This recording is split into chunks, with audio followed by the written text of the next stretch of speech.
Bismillahirrahmanirrahim. Assalamu alaikum, everyone. Welcome to the Growth Mindset podcast. This is episode 3. Uh, Here, brought to you by IEC Husaini, hashtag IEC Growth Mindset, hashtag IEC podcast. I am one of your hosts, Shawn Abbas, and I'm joined here with Mohammad Raza as the other host. Ali, you want to kick off the topic for episode 3 today? Assalamualaikum, guys. So this is the third episode with our topic series with Bilal Rizvi, and the topic for today's episode is education in Islamic thought, a critique of the modern education system. So we're going to be going through various topics with this, but I'd like Bilal to take over from here. Bismillah ar-Rahman ar-Rahim. So last time we kind of had a brief discussion on epistemology. And epistemology, as we said, is the study of knowledge, that what constitutes verifiable knowledge and what is opinion-based or not knowledge within the traditional sense. And we had mentioned that the Islamic perspective on what constitutes knowledge is much greater than simply what the modern outlook is, because oftentimes in the modern outlook, we find that verifiable knowledge is limited to that which can be sensed via the 5 senses, meaning hearing, taste, sight, etc. We had mentioned that in the traditional Islamic system and traditional Islamic understanding, there is a type of knowledge which is innate within our nature, and a type of knowledge which is acquired via spiritual training and self-exercise. That's why we have many traditions of Ahlul Bayt alayhimus salam that would say that if you want to learn something that you don't know, then act upon that which you do know. So it shows that, our understanding of knowledge is something more than fact and figure. And that discussion naturally translates over to how do we train individuals to have knowledge? In other words, how do we educate those who are around us? And the process of education and training, which in Islam is called tarbiyah and ta'aleem, has a great emphasis. Tarbiyah, of course, can be translated as upbringing or training. And at the root of this Arabic word is the word Rab, which refers to the lordship of Allah. And Allah, He guides creation through a process of training and them actualizing their potential. And that's really what training is. And on the other side, we have ta'aleem, which means to educate. So the key introductory point that I'm going to make without taking too much time is that every system, every worldview, as we discussed in our first podcast, and each of them are linked to one another, every worldview educates its members according to the goal that it's trying to carry out. And that's the fundamental point around which this entire discussion will revolve. If one's worldview is simply capitalism and the acquirement of material means, then that educational system is going to be geared towards capitalism. That education system is going to be geared towards putting people out in the workforce for others or themselves to gain a monetary means rather than their own training. And this is really the fundamental difference between the modern education system and education within Islamic thought. In the modern system, you find that it's similar to much of what is in the modern world. There is a lack of direction. There is a lack of purpose. And when there is a lack of purpose, you'll find that there are people who will be bored with the education system because they don't really know what they're going through and what the end goal of that education is. Whereas what we find as the identifying factor within the Islamic education system is that there is always a goal. And that goal is to reach perfection and to reach God via one's own perfection that they're trying to acquire. That's why at each step, there is always a purpose at each step. There is not a lack of intuition, a lack of motivation. So I'll mention that. I think I'll leave it at that as an introductory remark, and we'll get over towards the discussion dialogue as opposed to the monologue part of this podcast. Honestly, Bilal, I find it interesting that you going back to one of your topics about your point about where you are. So, for instance, capitalism, building a society that is built on being in the workforce. I do find a lot of interesting aspects of our modern education system is built, or at least success it is critiqued by how well of a worker or how good of a worker we would be in a certain field. Would you agree to that, or? In a certain sense, I will agree to that. In a certain sense, I'll disagree to that. So in the sense of agreement, I believe that one of the most fundamental flaws that we make when we go through our educational training, or we put our children or younger members of our family through educational training, is that simply the goal has been made is that what can you do with that degree? If somebody chose to, for example, pursue the liberal arts, they chose to pursue the study of philosophy, or they chose to pursue Islamic studies, for example, you'll find that a million people will say that, where is the financial benefit in this? How will you support your family? How are you going to, get by, as they say? So in that sense, we are vocationally driven. But the irony in this situation is that how many vocational skills are really taught within the school system? Many people, they go through this entire schooling throughout their lives from the age of 6, 7 to the age of 18. And if you go towards college, 7 to the age of 18. And if you go, they come away with very little real world skills. So, there is a type of irony where the goal has become monetary, but at the same time, those skills are not given.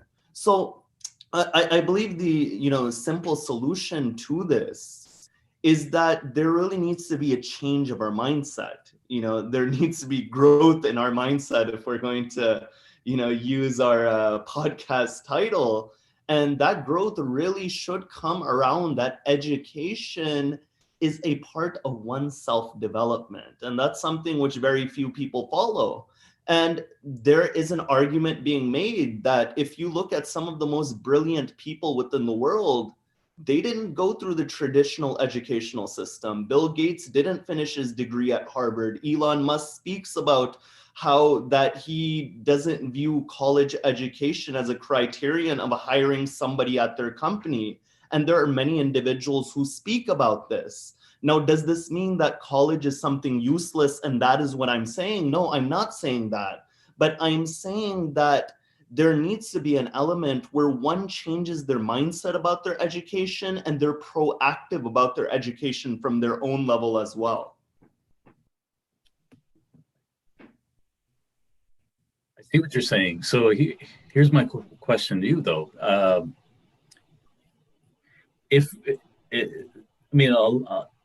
Isn't it also a cultural thing when it comes down to it?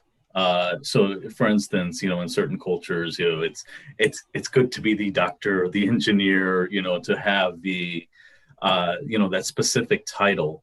Whereas we're kind of expected to deliver upon that. And so where we kind of go through our educational system, expected to deliver to that end goal. It's, we might have skills like some people might be strong in studying history and other more social topics, but since we're so focused on the end goal, which is becoming, that occupation, that our culturally we just kind of push that to the side. Even certain things like certain artistic, maybe like even in like graphic design or maybe poetry, anything in that sense is looked at as, oh, that should just be a hobby. So from a cultural standpoint, wouldn't that play a role too, where we're pushed to focus on? It's not just culture. I mean, like you were saying that, you know, culturally there's certain occupations which are pushed more than others, and there's nothing wrong in that. You know, being an engineer, being a doctor is something which is very positive, but you know, everyone has their own interests. My example was that if somebody has an interest outside of these areas, are you going to find support for that? Are you going to view that as a viable education option? Or are you not going to view that as a viable education? Can I chime in here? Absolutely. This is a topic I think it's interesting is if you reflect to see how the Albert have always talked about scholarship and pursuing dunyavi income and that kind of stuff. And usually in the past, what it had been was you take a choice. Either you go through the path of scholarship, or you like this ilm, or you go to the path of tijarat or making money or getting some sort of income, and that often led to maybe obtaining a skill which wasn't looked at as the same as that type of scholarship. That skill would be something that's useful to society. It would not, back then skills could be something like blacksmithing. You can be a cobbler. You could be someone who sews, someone who tills the land. Numerous types of skills like that, which were useful, and you go under some sort of apprenticeship, and that would be your education. But then there was another path which was the path of the scholar, which was when you took that path, you also dissuade the aspect that I'll probably be making much money in my life, that I'm picking this path as and not saying that this is necessary. It was just, deemed this way, two different paths. Nowadays, what we have is we do have an formal education system that helps us gain more high level skills.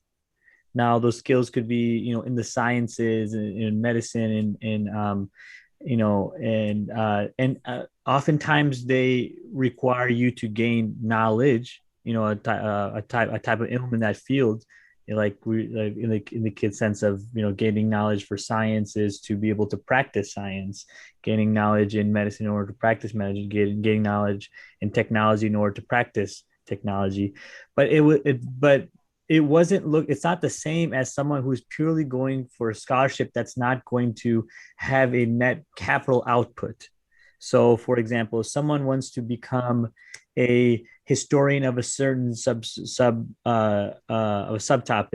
or wants to study, go deep into a science that is not really going to produce money, but if they're doing it for the sake of science. I'll quickly just give an example of some of these very high-end physics experiments that happen.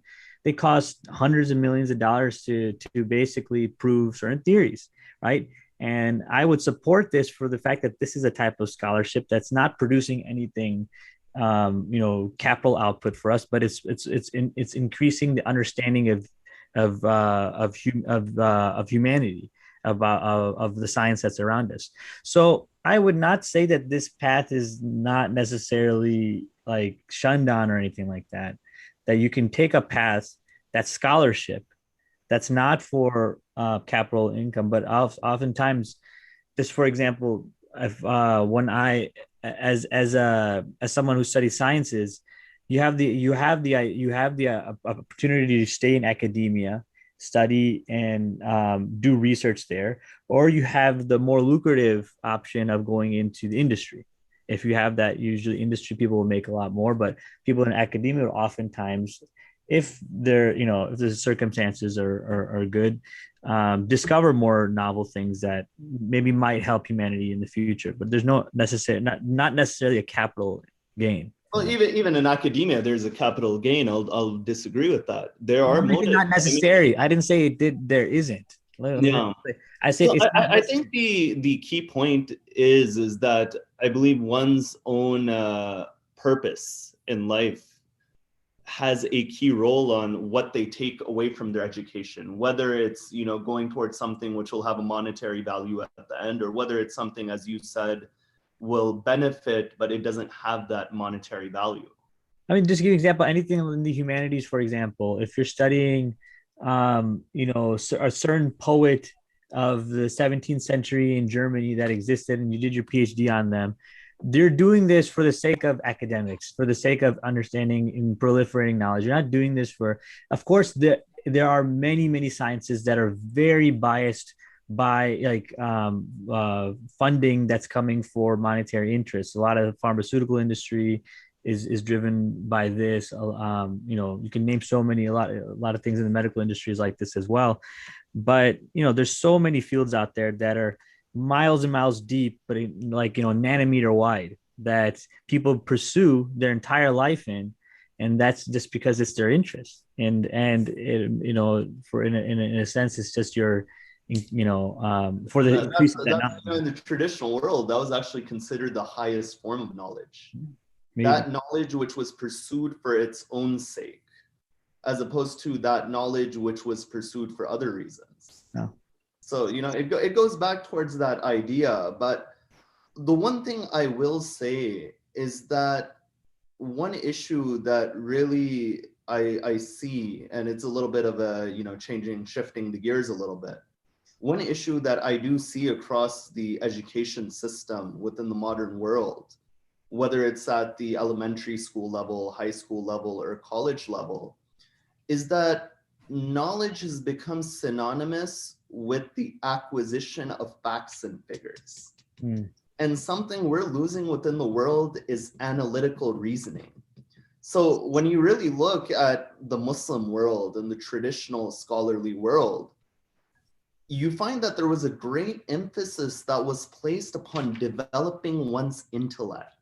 So, the difference between ilm and intellect in one sense, and of course, defining intellect as its own topic, I don't mean to say it's a simple discussion, but whereas knowledge is like the raw material, one's intellect is that factory which processes those different materials.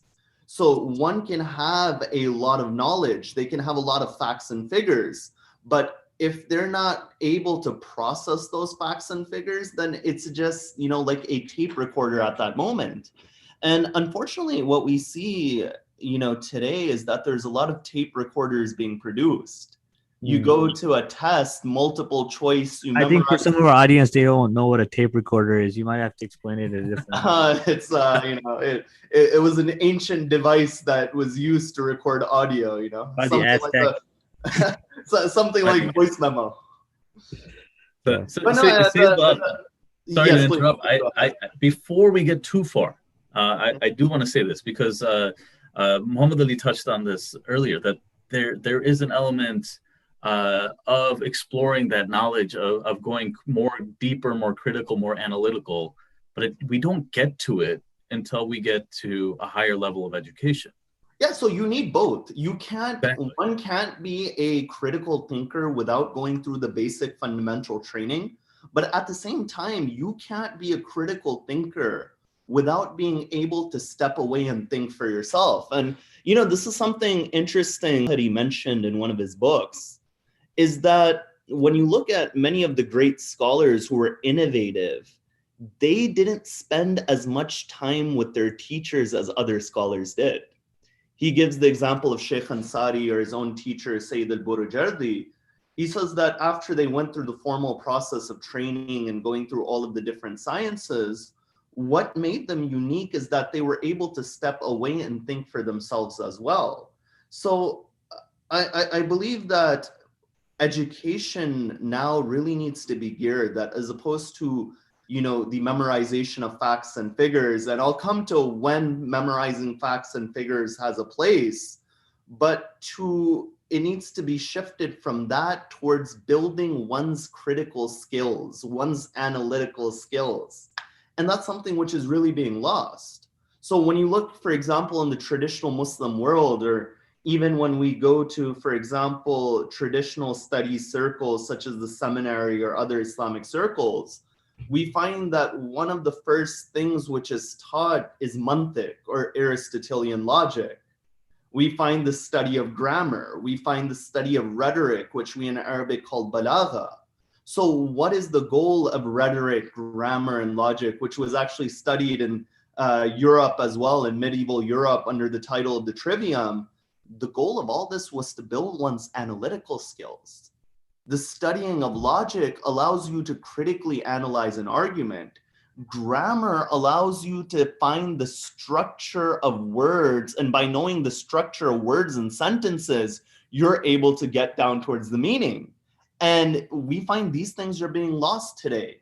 So there's a famous writer by the name Mortimer J. Adler, and he wrote a book called How to Read a Book. He says that today people don't know how to read. And if you look, you'll find that language skills in the past 50 years in the English language have declined and deteriorated.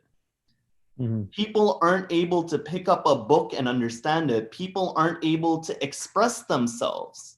And a sign of a society that goes through ta'aleem and tarbiyah, through education, through upbringing, is a society that has these basic skills. So there's many points related to this, but one's analytical skills are built when you give people the freedom to express themselves as well. And this is where technology comes in. And although there's many gadgets and softwares that help students build these analytical skills, not to say it's always one side of the coin, but before we find that there was an element of imagination that was given. The difference between reading a book or somebody telling you a story and watching television is that television kills that imagination. Whereas when you read a line of poetry, or you have a story read to you, or you read a book, that imagination is there. And what about listening to podcasts? Listening to podcasts as well. But that's another reason why one thing to notice is that children are very curious. Yeah. Children are always asking why. They don't ask what as often as we do. But in our fitrah, in our nature, to know the purpose behind things is always there. But somewhere in the process of modern education, this curiosity and this motivation and desire and aspiration and excitement, somewhere along the way, it dies. And it's replaced by boredom. And we need to get to the root of why is it that this happens, and how do we prevent that? I think there's one thing that is very important, and you mentioned this, you touched on this too, is that inspiration, that teaching the right way. I mean, I think it comes down, and I really think this is a big issue in today's society, is the value of teachers in our society as a whole. And I'm not going to get into the whole political arguments of how much teachers are made and stuff. And I think that is a factor, but I don't want to go deep into that rabbit hole. But I think it comes down to it. A lot of teachers are struggling either to find the way to motivate because they don't have the resources available, and they really want to, or they've gotten to a point where they're just numb and they're just checking the boxes and trying to teach the students what they can. And I don't necessarily blame the teachers for this.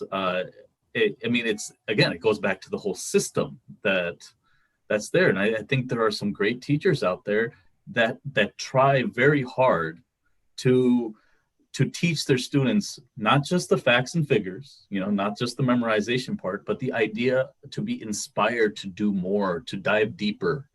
That should be the essential goal, because a teacher, and I know just my personal philosophy even with this is that you can't ever teach them everything in a certain topic. But if you can light their interest in that topic, for example, if you're teaching, let's say, Islamic history, right? We can never cover all of Islamic history in our short Sunday school class duration, that's part of the year and stuff.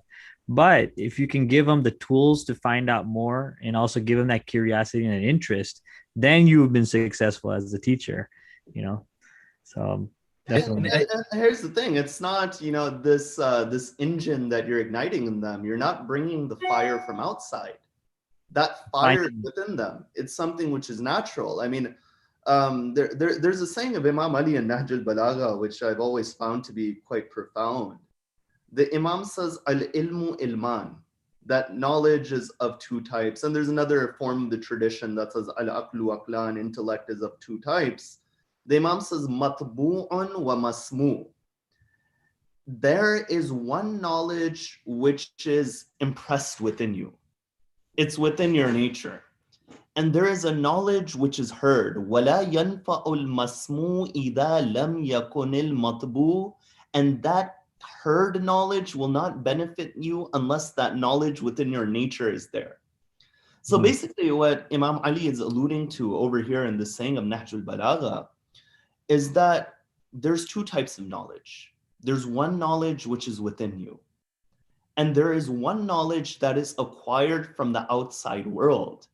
Even when you look at the word education, the word education in English comes from the word educor.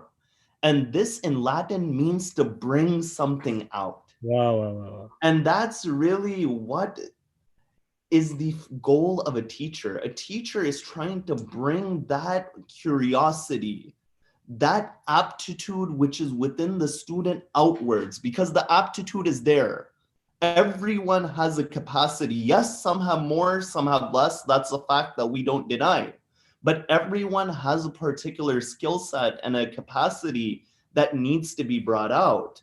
And a way that can be done is that your training and your education that you're giving them, that acquired knowledge that you're giving them, needs to be in line and in harmony with the state of the student. And over here, we find that the advice which has been given by scholars, the advice which has been given by the traditions of Ahlul Bayt alayhimus salam, is that you really need to have a holistic perspective when it comes to education. And what that holistic perspective is that a teacher that, for example, in Nahjul Balagha, Imam Ali says that, the hearts, they become tired in the way that the bodies become tired. And when the hearts become tired, then at that moment, do what is mandatory. But when the heart has an inclination, then push them towards more.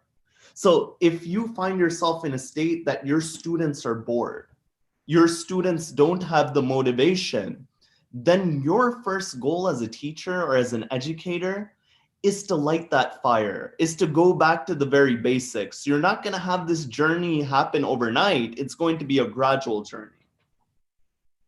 SubhanAllah, I love that point, especially, how you're talking about it kind of alludes back to the understanding that we don't really dwell too much into words and grammar and stuff, and then just to try to understand the meaning behind some words that we already use education to bring something out and how it parallels to or the true criterion, which is the words of the Ahlul Bayt. So alhamdulillah, this is amazing. One question that I had, one thing I wanted to mention was that, what I've noticed, and I think I mentioned this in the previous conversation, is that, nothing is truly learned until it's practiced. Even, Allah subhanahu wa ta'ala talks about this concept in our hadith that you should practice what you know, and then that knowledge is completed upon. Give an example is this herd knowledge that you were just discussing about.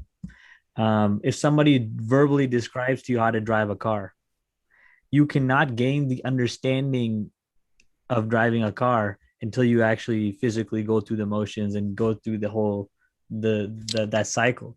So, and then on top of that, then there's teachings about the Ahlul Bayt, there's teachings on akhlaq, there's teaching on just on morality, that you might know them, but until you practice them, you might not fully understand them, and you might not fully gain that marifat of that particular practice till you start practicing it, and then that becomes an understood knowledge. We read all the time, these are important things to do in terms of morality in Islam, but then until you start practicing in life, that's when you start getting an understanding. So how do we? So just kind of coming full circle with that, what is a way that we can kind of bridge that gap to improve the quality of this education system that we have here? I just want to do a little small. Sorry to interrupt. I just want to do a time check. We're about halfway through. I just want to remind the audience that they can put their questions in the live chat on YouTube. and chime in. It doesn't have to be questions. It could be comments. You can love something we hate and agree with it, or add more to it, or even criticize and debate us on the live chat. Feel free to chime in. Sorry. So yeah. So going back to the question, is bridging the gap or what? I mean, I know we're not trying to solve all the world's issues here, but what are ways to bridge? I mean, we can try. To answer that question is that how do we bridge the gap between the shortcomings in the modern education system and all of these different things that we have discussed and we understand are positive from the Islamic perspective. And there's really a hard way to do it and there's an easy way to do it. The hard way is to have our own educational facilities, as many have done, which provide a balanced training from both dimensions, where there is a spiritual training, where these traditional subjects are being taught, as well as what they need to do to advance within the world today.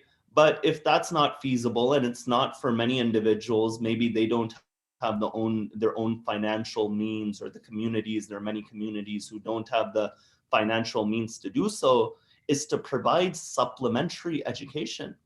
The mosque's role is a very diverse role. Even in the time of Rasulullah, the mosque was a place of learning. And actually, interestingly enough, there's one tradition that, spontaneously came to my mind, is that one day Rasulullah, he walks within the mosque and he sees one group engaged in learning and one group engaged in worship. So somebody says to the Prophet that which of these two groups is better?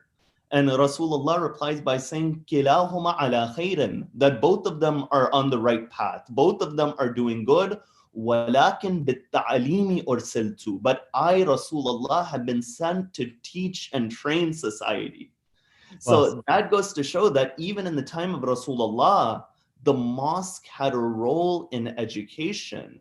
Now, is that going to occur just via one Sunday, 3 times a month, or 4 Sundays a month, 8 months out of the year? No, it's not going to. There needs to be educational seminars put on by individuals who are qualified and understand the topic. For example, I do believe that the study of language, the study of rhetoric, and the study of logic will not only be positive for one's spiritual growth, but it'll excel a student even in their worldly education.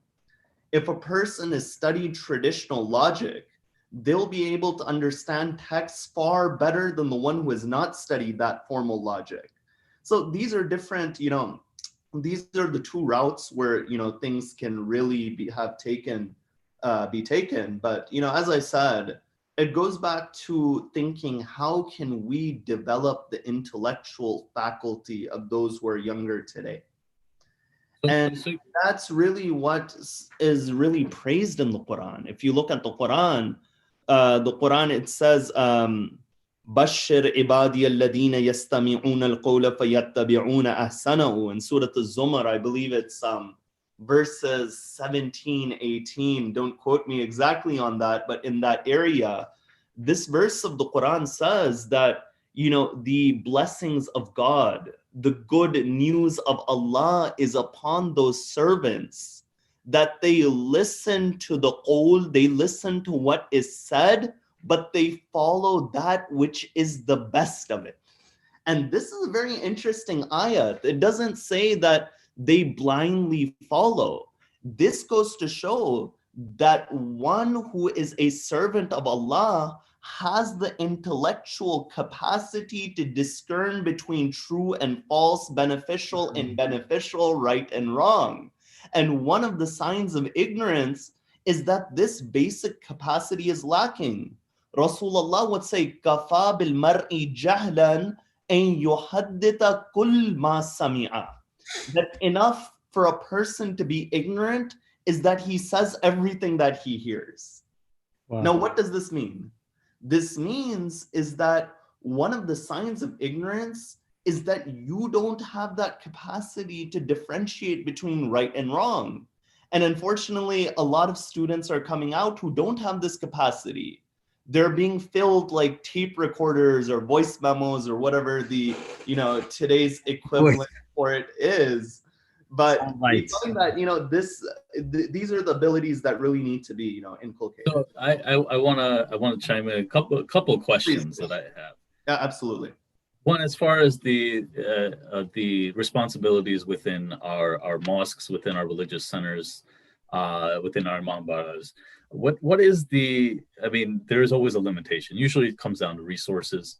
Whether we can put on whatever educational event, right? So, for example, IEC Husaini, there are multiple education events. There's Sunday school. There's a tafsir class that happens every Saturday. There are multiple khutbahs that happen throughout the week. Um, as far as going deeper, do you suggest that our centers, especially here in the West, start offering more courses for adults or inspire kids in a different way? So can you elaborate on what you think should happen in those situations? Well, I mean, as you said, a lot of it does come down to resources. But in terms of offering structured courses on different subjects, we see that there are many centers that are doing that. I know that IEC Husaini has tried to do many of these courses and have been very successful at that. But I mean, if there is an issue that resources are limited or time is limited, just by the weekly output of the center, whether it is the tafsir course, for example, that Sayyid Mahbub Mahdi, may Allah continue to give him tawfiq in his work, does, or whether it is the different sermons and lectures that are recited, then alhamdulillah, there are resources that one can build upon that. The question is that one, to retain information and to develop oneself, needs to be active. If you come into a lecture, you're sitting there on your phone, or you put your mind on autopilot, then you're not going to retain. By the time you walk out, you're going to forget what was said. But if you're engaged in that time period, and I'm not saying that engagement simply means memorizing everything that's said, but if you're engaged critically, that this scholar, this speaker, he said this point, how does this relate to the other idea that I had? Or, how does this compare to this different aspect of this discussion? You find that it'll become an active exercise. And that's something which we forget. Oftentimes we think speaking and writing are active and listening and reading are passive, but they're both active, but in different senses. It's not, their example really is like throwing a ball and a person catching it. When you throw a ball and a person catches it, you're not saying that the thrower is active and the catcher is passive. No, to catch a ball, you have to be actively engaged. You have to be focused. So, like and really focus comes from one's own drive. What drives you? If you really ask the question, is that why are people bored? Why is there boredom? That when you go to a classroom, you're bored, or when you do an activity, you procrastinate and put it off. Procrastination and boredom is really a sign that your motivation and passion isn't there. Think about it. If you're motivated to do something, if you're passionate about something, you're not going to procrastinate. You're going to wait for it. You're going to quote unquote kill time until that moment or whatever you want to do comes. And that comes by, offering a variety of different, courses, a variety of different ways to supplement that education. I mean, one of the things that comes to mind here is this concept that, look, the imam of the body is the heart. Right. So you're not going to do something unless your heart is in it. Your heart might be coerced at some point, but it's not going to be interested. You're not going to move until your heart is into it. But the question arises is that how, as the speaker, the speaker has a part of the task of inspiring the heart, right? To try to capture the heart. Right. And I think it's interesting is in this spiritual world or realm, I think there's this big effort in trying to capture hearts, which is to capture interest, focus, likes, all that type of stuff via social media, via the whole goal is to try to get attention, basically this whole battle for the heart of people, right? But now what you're doing is, as a speaker, as Islamic speaker, or as Islamic text, you're trying to capture the heart over what other people have already allowed to capture their heart, what they're already used to. People in a lot of individuals are used to getting this instant gratification from social media content that instantly gives you what you're looking for. Quick tweets or jokes, small sound bites, short videos that just get your attention for a little bit, and then kind of goes from there. But there's no substance behind what you're often getting. So the difficulty here becomes that I don't think we have the capability of restricting what people are putting their attention into, especially with this all-out attack of how media works. It's completely engineered for our attention, but should we then utilize some of these same techniques? And I'm saying be open-minded about this.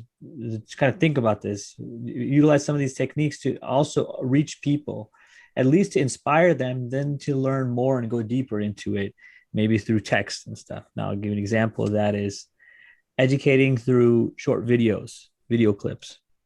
You have, animations, small ones.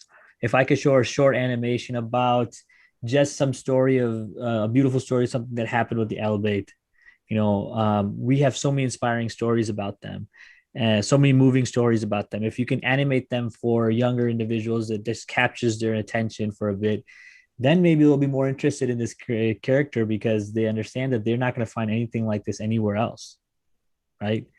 So my question there is, should we modify now some of our educational techniques to also, utilize what we have to capture attention and heart, get this, claim this real estate of the heart that there's a battle over? I mean, there's always room for development. One can't say that, okay, we've reached a method and, this is the final method and there's nothing after that. That's not the way of scholarship. There's room for development. There's room for new ways of allowing a message to reach. I mean, just think about it. 40, 50 years ago, when it comes to, for example, since, Muharram is approaching and the martyrdom of Imam Hussein is approaching, 50, 60 years ago, the only way for one to hear about that message was by your local speaker, your local Raza Khan, your local orator, your local scholar. And when he would have given that lecture, it's done. There is no remnants of that. But today we find that there's a wide variety which is available, and this is a form of adaptation. So one key point is that one has the freedom to use whatever means are available towards them. But one needs to realize that at the same time, there's a balance. That although there are different means to reach people, at the same time, one shouldn't lose their tradition as well. There's a balance that you can reach in between. So while short clips and different methods are there to capture attention and inspire, which is a key goal, one needs to realize that education and tarbiyah is from the cradle to the grave. And our tradition is such a tradition that if you really want to learn this tradition, then you dedicate a lifetime to it. As it's stated that if you give everything to knowledge, then knowledge will give you something. You won't get everything. But if you don't give it your all, then you won't acquire anything from it. And that's something which we really need to find the balance between catching attention and providing substance. Oftentimes we see people have catchy clips or catchy statements, but there's not really substance behind it. Because for substance to be there, you really need to sit down and focus and be able to put in the time. I mean, I can't explain complex topics in a 2 or 3 minute clip. that really may require, hours and hours of discussion. But if that clip is able to inspire and allow one to go and educate themselves, or to be able to sit through such discussions, then, there is always room, to take positivity from where we can take it. We are towards the end stretch of today's discussion, but a few things. I guess one, since we're on this topic of social media as well, and inspiration, finding the inspiration and being able to maybe send out clips, but the way things are nowadays, I mean, how much misinformation is coming out? And a lot of the people, what's funny is I find that the people that are really spreading this misinformation are the ones that keep telling you to do your own research. Do your own research, do your own research. But then they go on and they're doing their independent research per se. I'm not sure what the research is, but they're also they're just finding it wrong. They're just getting it wrong out there. I mean, you see this, and I'm going to be blunt. Unfortunately, research is not done through Google in the sense that you can quickly go and put in a Google search. I mean, if you really look at how specialists examine many of these subjects, they'll put forth 5 or 6 opinions, and after 5 or 6 opinions, they'll present the arguments for and against them. And after going through all of this process and lifelong dedication, they'll say, Allahul A'lam, God knows best. But today, we find a lot of people off a couple Google searches, pretending to be experts. But it is something which is problematic. And as I said, right? One of the problems, like Bilal was saying earlier, was that what is the intention of the person, the researcher or whatever. So if your research is so if your research is to prove what's in your nafs, what's in your heart to true, you're going to find all the evidences and proofs, and you're going to find all the fringe groups and societies that also believe the exact same thing and egg you on, and you'll be blind to all the actual truth because you're not looking at it, unbiased. As an investigator, you have to be unbiased. You can't have an opinion before going in. Well, that's definitely one angle to remove biases, but at the same time, there's many people who have a great intention. They're unbiased. They just don't have the training and the capacity for it. I mean, what does the saying say? That a cunning enemy sometimes is better than a foolish friend.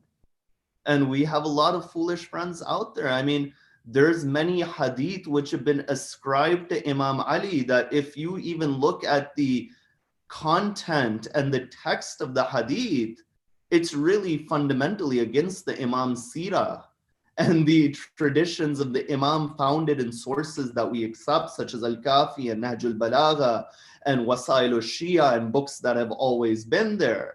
So it's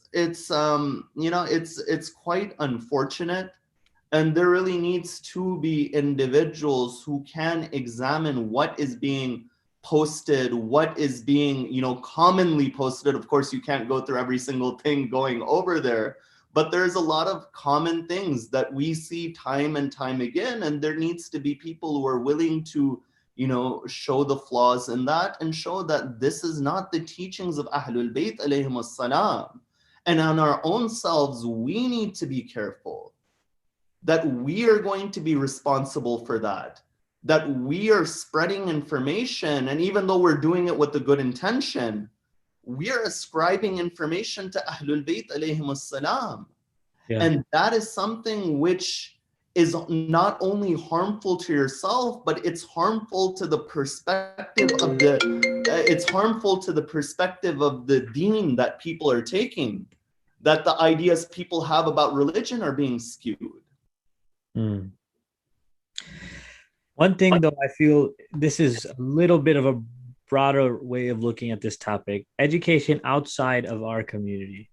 The concept of this one thing that I feel if I leave this world and I wasn't able to do, I feel like this would be a big regret, is that not spreading the teachings of Al-Bayt outside of our communities. And the example of that is our Al-Bayt have said that if people knew our words, they would follow us, they would love us.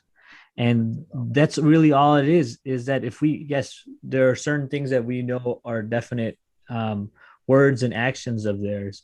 If we were to what can we do to spread these words and messages outside of our communities, education outside about our deen, because we have the treasures of knowledge with us that we obviously don't even understand, know the, let alone, but also it's kept hidden from the rest of the world too. Yeah, no, I mean, the thing is, we need to really understand how we can spread this message and how we can make it relate to the outsiders. For example, if I take a hadith of the Imam speaking about the benefits of Ayatul Kursi and I give it to a non-Muslim, he's going to say, what is this?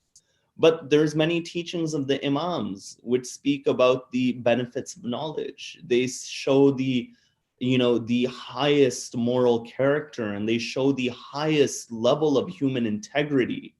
We see sayings of the Imams that are so profound in the realm of morality and the realm of human development that one doesn't need to be a Muslim to appreciate them. And that will build an attraction towards Ahlul Bayt. And you alluded to the tradition, which is of Imam al-Rida alayhi salam, that if the people knew the beauty of our kalam, they would undoubtedly follow us. Because within these teachings is something that relates to the human spirit, that no matter where a human lives, east, west, today, 1,000 years ago, 1,400 years from now, they'll find that we're still a human being. And these teachings, they guide us in that sense. What's also interesting is, there's what's also interesting is that there's a big emergence towards spirituality, but also towards certain philosophies for people that are devout of religion itself, because these philosophies can exist independent of those. Example is there's a huge emergence of people that follow Stoic philosophy. And what's interesting is a lot of those same teachings, in fact, there's a plethora of more information of that type of mentality that comes from our Al-Bayt themselves. But I feel, people have not been able to get a chance to know that, those teachings, Absolutely. I mean, if you just go and look around, people know the sayings of Aristotle and Plato and Ralph Emerson and all of these other individuals. It's kind of a shame on us that they don't know about Amir al-Mu'mineen or the sayings of Imam al-Hussein. Yeah. And, we are not a community that can say that we didn't have the resources to do so. Yeah. We have the resources. We have the minds. We have the people in universities. We have writers. We have people who can handle the technology part. We have people who make enough money to fund such projects, but our motivation isn't there. Yeah. I want to say that I think there's a little bit more to it as well within the general community. If we look, and I'm not speaking just on our Islamic community or the Shia community in general, I'm just saying in general, all the religions across the board in the West, maybe globally, but the fastest growing religion in this country right now, or the one that circle that people fill in, is non-religious. People are being turned off to religion more than ever.